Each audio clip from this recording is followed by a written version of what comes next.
My name is Isabelle McConville, and I am a bookseller and associate producer here at Barnes& Noble, and I am so excited to be here with Patmeena Sabit, author of our February book club pick, Good People. Patmeena, thank you so much for being here. Thank you so much for having me, Isabel. I'm so excited to be here, and I'm also so excited to be one of Barnes& and Noble's February picks.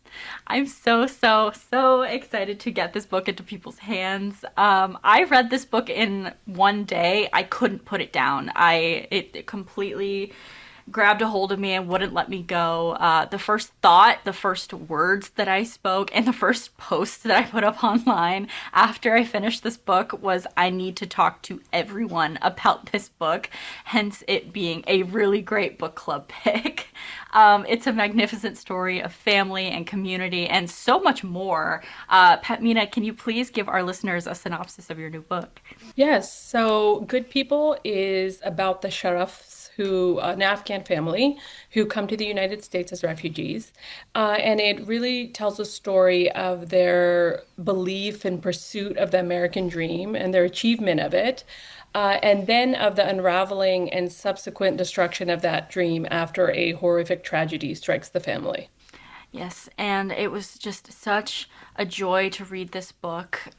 This is your debut novel, which really just knocked me off my feet when I realized that it's written so well. You have such a honed voice. As we've said, it's the Barnes Noble Book Club pick. It's gotten incredible early reviews and blurbs already, and everyone I know who's been lucky enough to read it can't stop talking about this book. How does it feel to be putting out your debut novel? Well, it's surreal in every sense of the word. It's obviously when you're writing, and I was writing this book for about 10 years. It took 10 Mm, years to write this book. And so during that time, publication and being published is such an abstract, far off dream that you're not really thinking about it. But to actually now have the book out into the world and to have not officially yet, but even for some people who have been able to read it and to have such incredible reviews and such incredible blurbs from these amazing authors and writers who I admire so much, really has been a dream. And just like I said, it's just been every day is surreal. yeah, I can only imagine. And I always think about this when I speak to debut authors and also just read debut novels. Writing is such an intimate experience. So I Right. always wonder, what is it like to spend, like you said, you spent 10 years with this book and these voices. What is it like to kind of let go of that and put it into the world's, grasp? Yeah, it was a little, to be honest, it's a little anxiety inducing in the beginning because it is your world, these are your Yeah. people. Um, and to let that go into the hands of readers, like I say, the democracy of readers, you let it Mm-hmm. go and it goes out there. And there was a little bit of anxiety in the beginning, but that's slowly getting better. I'm realizing that, the writer relates to the material in one way, obviously, but then it goes out to the readers and it really becomes theirs to either, relate to in some way or be entertained by or to find something to talk about. Maybe it sparks conversation or something. And so that is very exciting as well. So I'm embracing that now. I'm so glad to hear it because I've thought that it must be pretty anxiety inducing, but there's something so special too about being able to just basically share this piece of your brain with Right. whoever will come read it. I think that's the coolest thing. Yes, it definitely is. Yes. Where did this book really start for you? Was it an idea or a character, the setting, or even a voice? How did you know this was the book that you were going to write? Right. Well, it started with an actual news story in 2009 where there was a story in the news about a family who were charged with the killing of four female family members. Mm, And the police and investigators said that it was an honor killing.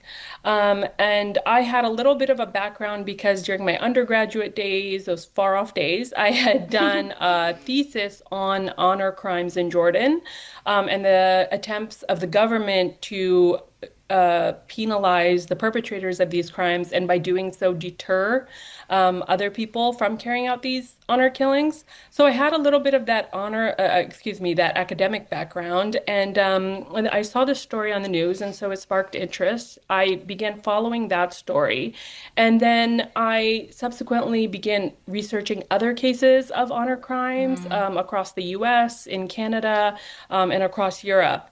And I was really struck by the way these stories were told in the media, by the media coverage, by some of the Islamophobic discourse that a discussion of these crimes gave rise to. mhm, And I was also struck by the voices that were telling these stories. And it was evident that they were being told by police, investigators, social workers, sometimes maybe teachers, a few friends. But I was interested in the voices of the community, and I began thinking of a book or a story which looks at not the fact of an honor crime, maybe, but maybe the possibility, mm. and explores that within, through, or rather, through the voices of the community. And so, really, that's where the book began. So when you set out to write this, was there a single, because like you said, we read this book through pretty much the eyes and the language of many different people within a Right, community. Was there a single voice that came to you first? Or I know you start the book with a character named Condi Gull. right, And we hear from her a few times throughout the book. Her sections right. were so beautifully written.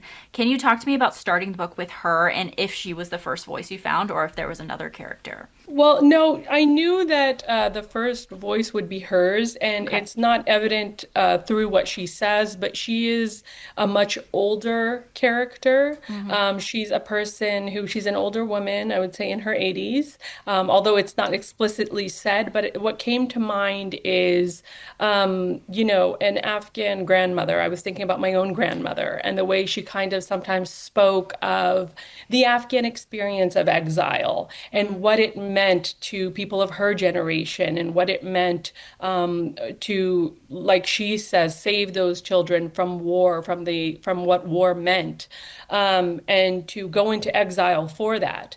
So I knew somehow her voice was always going to be the beginning for me because it was an older generation kind of speaking Mm. about that. That makes sense. That I can see exactly how you got there, and it's such a beautiful choice. I loved reading her sections. I honestly, the first page of the book, I read like three times before I could flip the page, and that is my favorite kind of book to read. The ones where you just have to savor it. Even though I did read this book in a day, there were sections that I keep coming back to ever since I read the book, and hers are a lot of those sections for me. I'd love to dig into this interview style format that you wrote the book in. Like I said, it grabbed me from the very first page. Can you talk to me about how you knew you wanted it to write it in this style, like really dig into that and have the story unfold in that way? Right. Well, I didn't know it at first, and I Okay. had a lot of false starts because I didn't know Mm, what form the story was going to take. I knew that I wanted it to be centered in the voices of this community, but I also knew that I wanted these other voices. I wanted the voices of, the lawyers, and I wanted the social workers and the friends of the family. But I didn't know what that would look like. So I did have a number of false starts, writing many, many words before realizing just instinctively that that was not right. mm, And I can't pinpoint an exact moment, but I just remember coming to a realization where I said, why are these people talking? And then I thought, well, because they're talking because they're being asked about this. This is being explored in some way. And I realized I wanted to do it in the form or to mirror a kind of a talking head documentary yeah. where these people are being interviewed, but they're really being allowed to speak. They're being asked open-ended questions, and it becomes evident what the questions are just from what they're saying. You don't need to explicitly state the questions. And I wanted to have the reader almost be that documentarian. Mm, They are asking the questions. The questions arise from the story as we go along. And so once I had that format, it was just more or less a matter of, putting together the narrative threads. But no, it didn't come to me in the beginning, and it was a lot of trial and error to kind of get to that. And I am very appreciative for that trial and error because I've never read a book like this personally, and the interview style was so interesting because, like you said, I was wondering about who was asking the questions from your perspective. That was my guess because at some points, the interviewees will say they refer to us as the reader and they say you. And I wanted Right. to ask you if you could talk a little bit about that because I thought that that was so interesting. Yeah, so the you, like I just mentioned, the you would become, it was you, the documentarian, because in the Mm-hmm. beginning it says the following interviews, and at the very end, it says this documentary, someone does mention. But I really wanted the reader, as they're experiencing this, realizing that these people are being interviewed, and the you is the documentarian, but I wanted the experience to be so immersive that the reader feels that it's not an outside you, it is Yeah. them. Yeah, no, that makes sense. And something you do so well in this book that I feel is so underrated when we talk about what makes books great and come alive is the craft of differentiating voice and character through language itself. You might think, well, like all books are told through language, but you're using dialogue and word choice to tell us who's speaking, maybe even how old they are, where they come from, even. We're figuring all of that out as we listen to them speak. And sure, we do have names and, occupation or relationship at the very top of the page, but we really get to know these people just through the way that they speak. Can you talk to me about what that process was like and kind of jumping in between different voices what in your writing process? Yeah, there's a lot of moving parts in the book and there's a lot of voices. And some of them appear only once and are related to that specific moment of the story, and some recur. And so, like you mentioned, one of the challenges was how to differentiate that, because I do appreciate that the reader has to work. There are a lot of, I do appreciate that. And so the challenge, or I guess the writing, was really about, using these context clues, differentiating everyone based on language. And so kind of giving the reader that experience of them not really blurring together and them being distinctive voices with distinctive points of view. Because one of the things that I really wanted to explore through the book was perception and Mm. how we all perceive each other, or the misconceptions that we all have about each other. And because the story is refracted through so many different points of view, those points of view were what I wanted to explore, the differing points of view. So yeah, I came to the writing thinking that one of the most important parts of that was, if you're using so many voices, but being able to differentiate them using those context clues. Yeah. I wonder if you can tell me a little bit more about making the reader work because I love books like this that it's like interactive reading. You don't allow us to just skim the pages and to just jump to plot points like sometimes our eyes might want to do, and you Right. keep our attention, especially in a world right now that is very intent on making sure we don't have long attention spans. I very Right. much appreciate that this is how you wrote it. I wonder if you can talk a little bit more about that kind of interactive reading.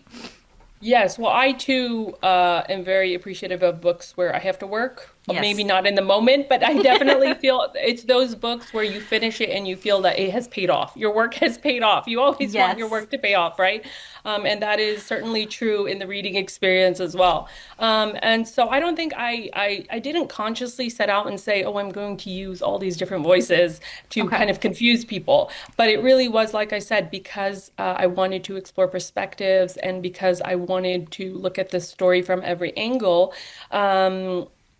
I knew that there would be a lot of voices, and I knew that I wanted every voice to still be important. I Mm-hmm. wanted there to not be a voice where it felt, well, yeah, we could have foregone this. Every voice there's a reason for them to be saying what they're saying. There's a reason for them to be telling that part of the story. And so, yeah, it wasn't a conscious decision of, oh, I really, really want the reader to sweat over this. But by the end, having finished it and having had so many different perspectives there, I could appreciate that, yes, they have to do so. But I tried my best to make every voice count. Yes, and you definitely did. That's one of the reasons that why I love this book so much is that it's so tightly written. Like you said, everything is there for a reason. Every line is written for a reason, and that just makes it even more of an interactive, great reading experience. And as we've said, you wrote in dozens of voices, from elders in the community to teenage girls and more.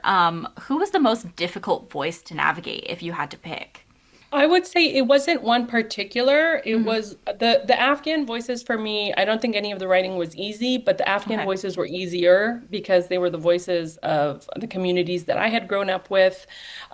These were the voices that I knew intimately. Uh, Hmm. the the more difficult were the voices where they were speaking in a professional capacity. Right. So, for example, there is a weather forensologist, who talks about weather forensics. And what do I know about weather forensics? But or there is someone who talks about in aftermath of the investigation, the cars.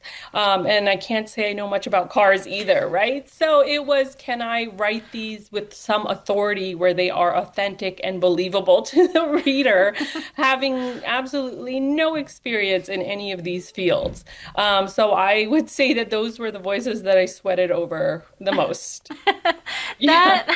That's funny to me, but you did such a good job. It was believable. I think it paid off for Oh, sure. thank you. Thank you for saying that because you do Yes. not know, even having spent so long with it, you don't know how that will come across to the reader, how the reader will receive that. So, thank you. That's very, very nice to hear. Yes, no, of course. It truly felt like I was watching a documentary at times, which is what is so cool about reading. We're literally making these tiny movies in our heads.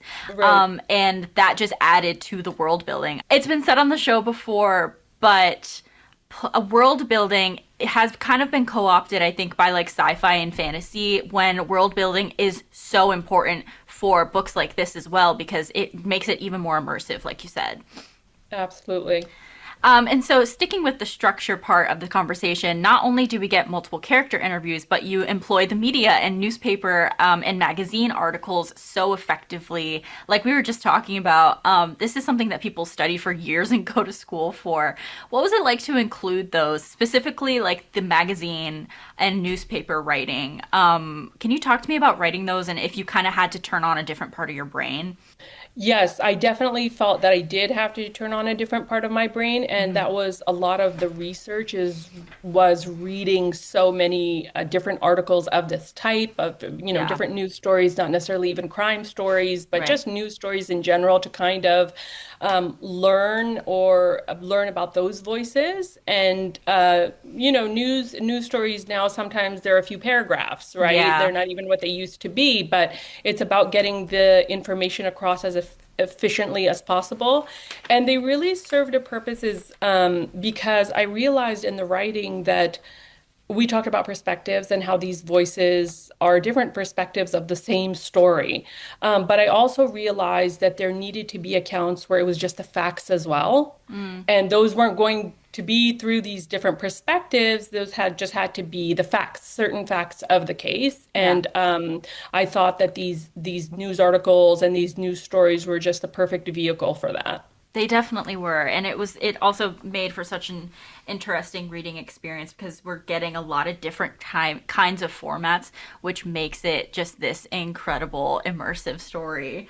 And again, keeping with the structure part, I noticed that the sections of the book were named after parts of the Quran. Can you talk a little bit about that? Yes. Well, the it comes up again and again through certain characters who talk about God a lot Mm-hmm. and mention God. And one of the things that I wanted to explore is these very culturally conservative societies Yeah. that kind of co-opt religion Mm-hmm. to prop up these ideas that may aren't actually religious. And I believe one of the characters says, these people say God, God, God all the time, but they don't even care about God the way they care about one thing, and that is what will people say. So Yeah. it's really a nod to religion being used in such a way to prop up these ideas, this idea of honor, these ideas, these very culturally conservative ideas. Hmm. And also they come from they're fragments from larger verses within the Quran. So secondly, I thought they just really spoke well to the content of those parts of the book. Yes, I can see that absolutely. And I also want to talk to you about this idea of what it means to be good. What it means to be good first in a world that feels anything but, and also in a community that sees you as anything but. Can you talk to me about what being good means for you in the book and how you landed on the title? And also, I just have to show off this book package again. It's so gorgeous. Thank you. Yes, it's a beautiful cover, and I love it so much. Well, good people in Pashto and Dari is a phrase that means so much more than what it seems on the surface. When Yeah. you say those people are good people, and this is explored through the book, you're saying Hmm. something about their social standing and their honor. And so I didn't have a title for the book for the longest time, and it was just an untitled manuscript for years and years and years. And then towards the end, when I realized I had to have a title, I was reading through one day and realized how many times the Afghan characters say good people, and because it's such an important concept, it's such a short way of saying so much about people, Yeah. and these themes are explored within the book. It's, good girls, good families, good people. So that's where the title came from, because it is a title that means so much more than, like I said, than just what is surface. In the book, it's, good people are people who, like I said, have maintained that social standing, Right. are good in the sense that, one of the characters talks about good people being people who, it comes back to a family who has behaved in a certain way, who in America, in this community, has retained their values, has retained their culture, and their children have done so as well. They haven't allowed their children to step outside of that frame of Right. behavior, which is seen as good. So in the context of the book, that is what good is, and those are what good people are. Yes, yes, absolutely. And that comes through in the book 100%. Let's talk about Zora. She is the heart of the book. I really, really love her as a character, the eldest daughter of the Sharaf family, and she's having a tough go of it.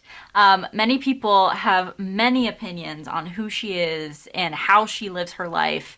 First, can you tell me how you really crafted her character and what made her come to life for you on the page?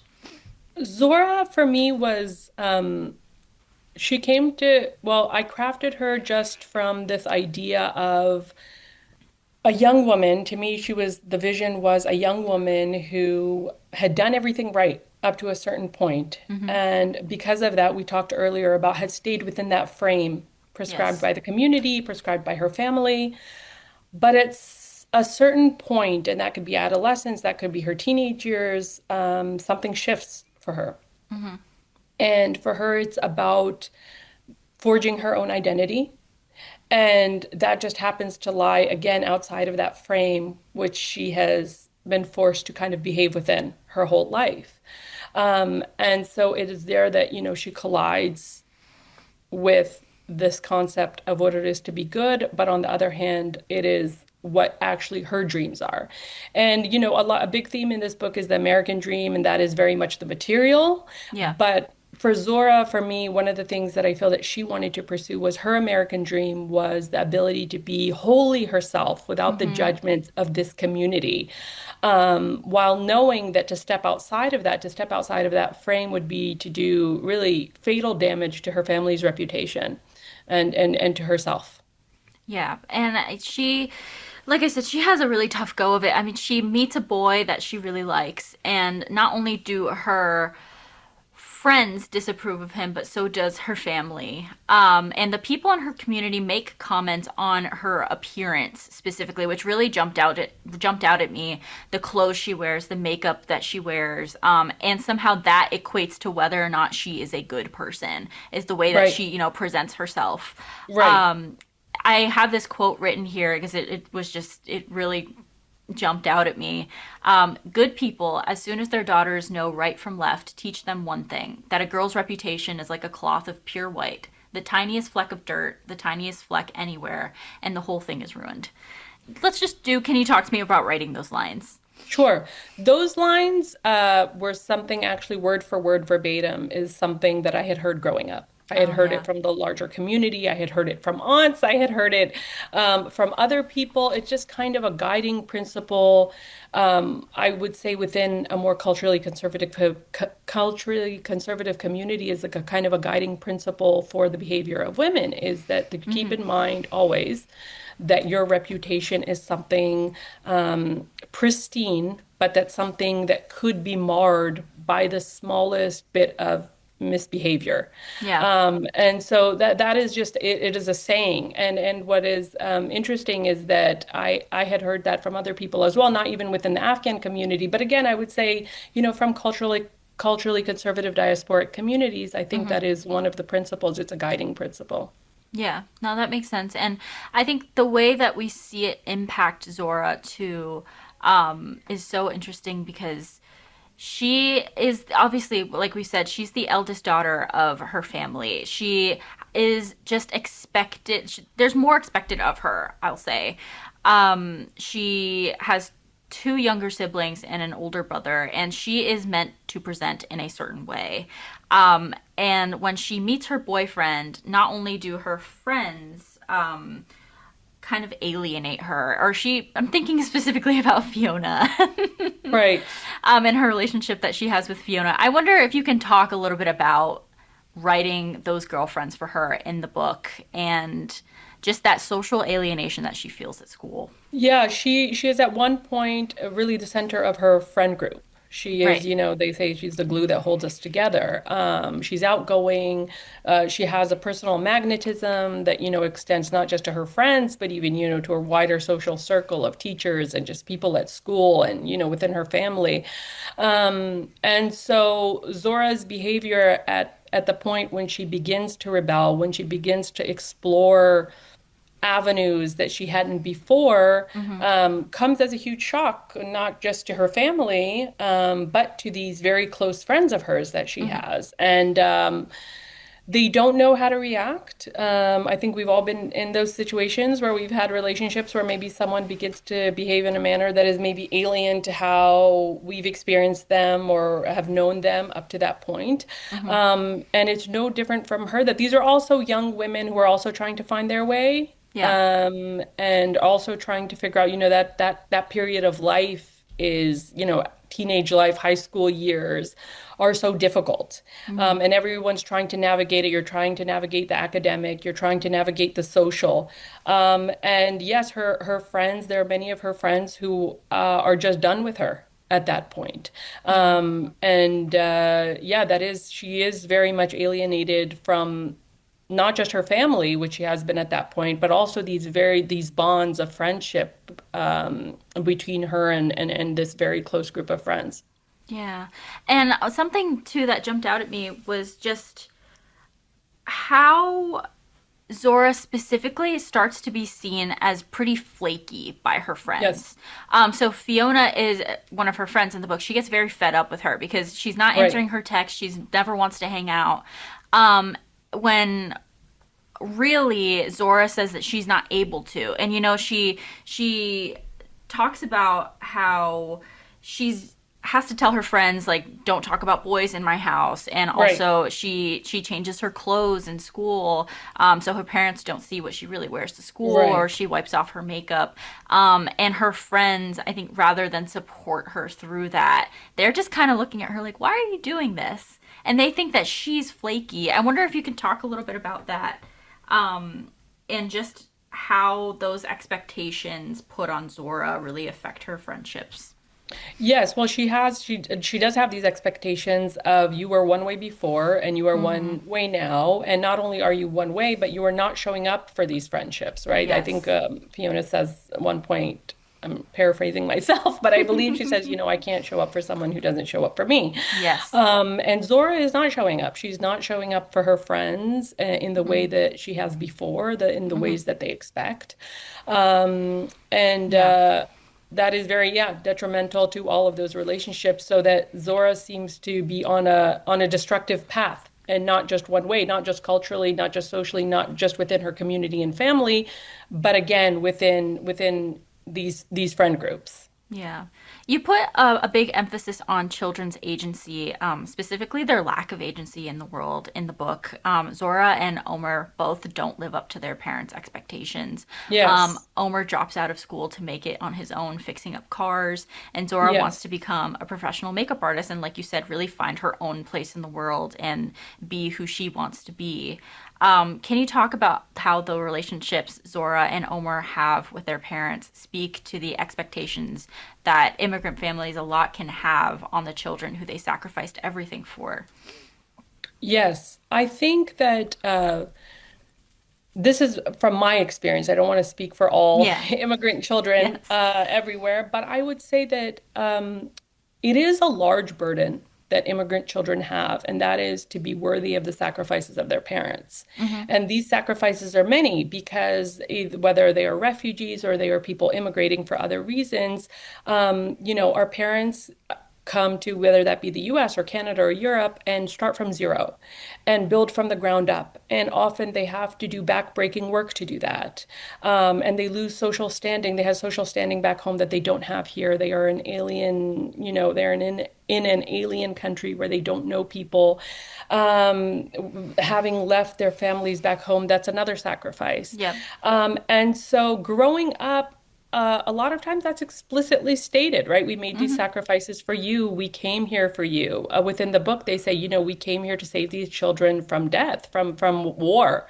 Mm-hmm. And so there is very much that expectation that the way you repay that is that you succeed, and you succeed on a level that is not just average. You have to be above average. You have to be not just an honor roll student, you have to be a straight A student. Mm-hmm. Their father doesn't just want to see Omar be a doctor, he has to be a neurosurgeon. Zora can't just be a lawyer, she has to be a Supreme Court justice, right? And these are backbreaking expectations. These are very, very difficult expectations to meet.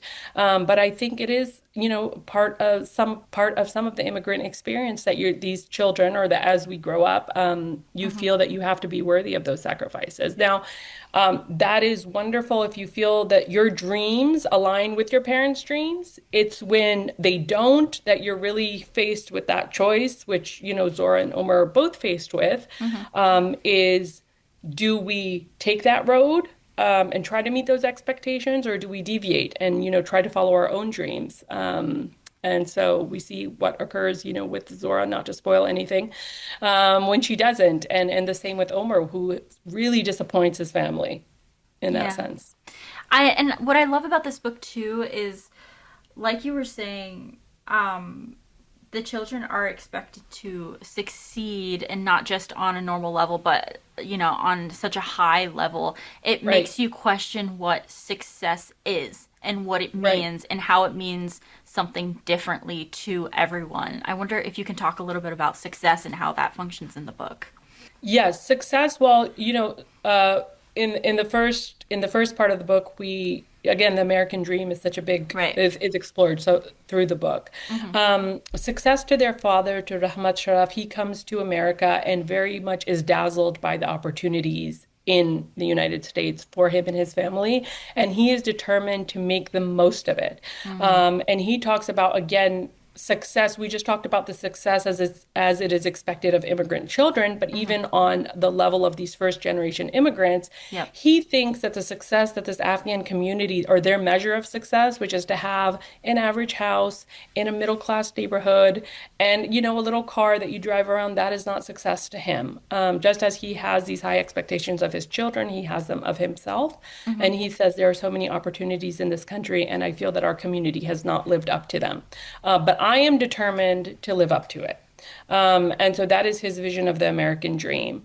And just as we talked about that success, then his vision is the material, but for his children, he has visions of success on academic levels, on incredible academic levels. Yeah.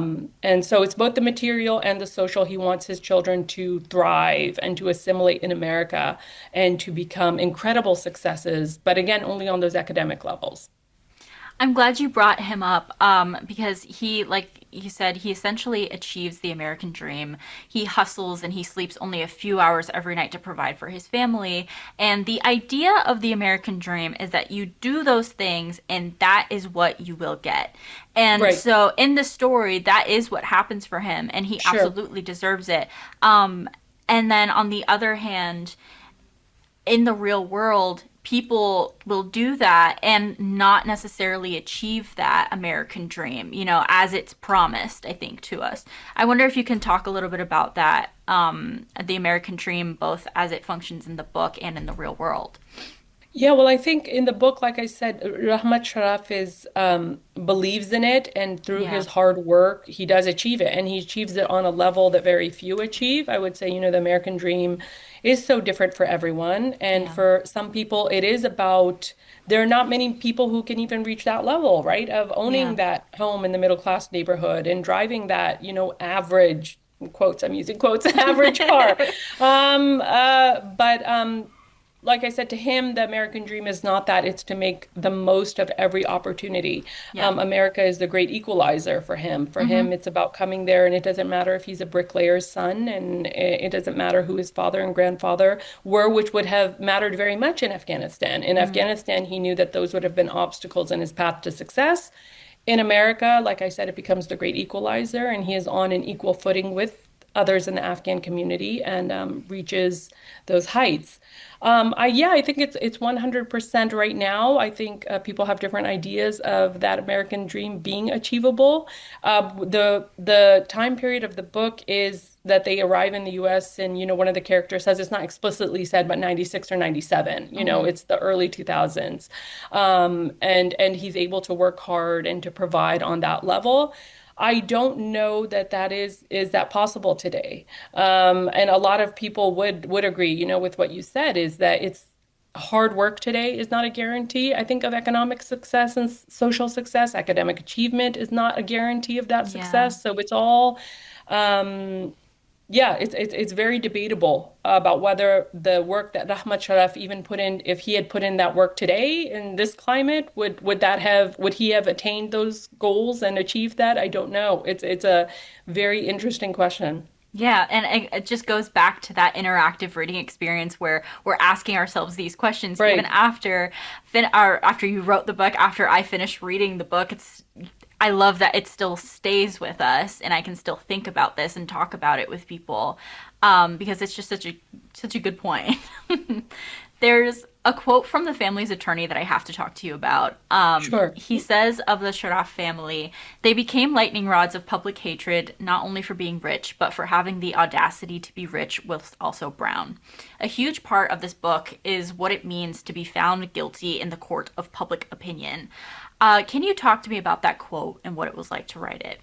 Yes, well, at that point in the book, there is an attorney, I believe, says, it is now a mob scene around the Mm-hmm. shut-offs, and people have grasped onto anything to Yep. find them guilty, even things that have nothing to do with the case. And so for their attorney, he was really the lawyer. Their attorney was really highlighting how race played into this mob, this frenzy, these pitchforks, which he says, right? Everyone had their pitchforks ready. First, once they found out they were wealthy, which was bad enough, and Yeah. then they were wealthy and they Mm-hmm. were brown. Mm-hmm. And so that becomes now race also enters into it and just becomes a further just reason for these vigilantes, for this mob, Yeah. to hate this family and to believe them as guilty. That was such a powerful moment in the book, because we really get to hear that this is when we're really playing ping pong, right? We're seeing two different perspectives. We're seeing the attorney's perspective, and we're holding everything that we know and have come to know about the Sharaf family close to our chest. And then we're also seeing this just bigotry and this hatred that really overshadows the tragedy that happens in this book. Before we wrap, if you could talk a little bit about the relationship between Zora and Omer, because I personally just love sibling stories. And they have really such a beautiful relationship, especially when they're young children. Omer is a very gentle, soft-spoken older brother. He loves his Right. sister. I wonder if you can talk a little bit about their relationship and writing them as kids. Sure. Well, writing them as kids was very easy because it was very pure. It's a very pure Yes. relationship of the older sibling with the younger sibling, brother or sister. I think it wouldn't have mattered if it had been two sisters or two brothers, but it's Mm-hmm. just about the purity of that relationship where it Yeah. is pure love, right? Where they're older enough to appreciate, and he is almost like a protector to her as she is growing up. Um, in their teenage years, I think that the relationship becomes much more complex because Mm. on the one side, Omer is very much an ally to Zora, and vice versa. The in the book someone talks about how when she did say I want to be a makeup artist, he kind of stood by her Mm-hmm. and stood against this father. Mm-hmm.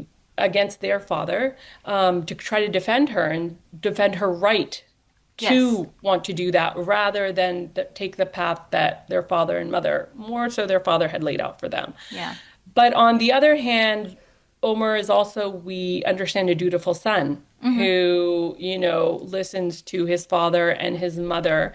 And on that side, it becomes complex because Zora is acting in ways that their mother and father don't approve of, and so therefore, by extension, Omer doesn't approve of. And so Omer also becomes a defender of his father and mother's values and beliefs, Mm-hmm. and that is disapproving of what Zora is doing, and almost an enforcer in a way.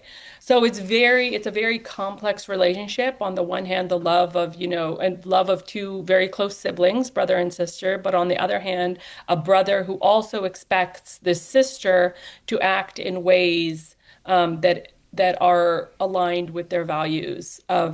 with the values of the community and the family. Can you talk to me about your personal influences and what books or authors made you want to be an author? Yes, well, a lot of them. How much time do you have? I am a As much reader. as you want. Yeah, I am a reader first, and read for the longest time before I ever put proverbial pen to paper. And so I had, for me, it was always about the authors where you finish a book and then you almost have to gather yourself. Yes. And I was, to be blown away by that kind of writing, and not to think that you can ever do that kind of writing, but just to say that that exists out there as something that you can strive towards. Yes. And so I have direct influences on the book. I don't know that there are any books necessarily that I would say directly influenced the book. Um, I know that when I read The 42nd Parallel by John Dos Passos, just the Mm-hmm. way he wrote those three books really expanded my consciousness of what fiction could be. And I didn't realize until, long after I had begun writing how much that had influenced the texture of the book in terms of the way you Yeah. could experiment. We talked about the news articles and, the fragments. And so texture very much. And he is one of my favorite writers. Definitely, I think I'm very much influenced by American writers. I think Mark Twain has always been huge for me. Truman Capote, the Southern writers, Robert Penn Warren, Willa Cather, Dora Welty. Hugely influential just in terms of showing what fiction could be. Mm-hmm. And then also just in terms of classic literature, just the Russians I read on just always, all the time, I'm cycling through them. My father had a huge collection of Russian literature. And so I was very young when I began reading it and didn't really understand it at all at the time, but realized that there was such greatness in these books. Um, Virginia Woolf is another writer who hugely just influential again, just in terms of pushing the boundaries of what fiction can be, what writing can be. So I know I'm forgetting many, many writers, but yeah, I would say that those were the writers really that for me um, just really knocked me down in terms of, like I said, just in terms of what their writing was and what writing could be. and that's I'm so glad because we got this incredible book out of it. Patmeena, thank you so much for being here. Good People is out now. Thank you so much. Thank you for having me.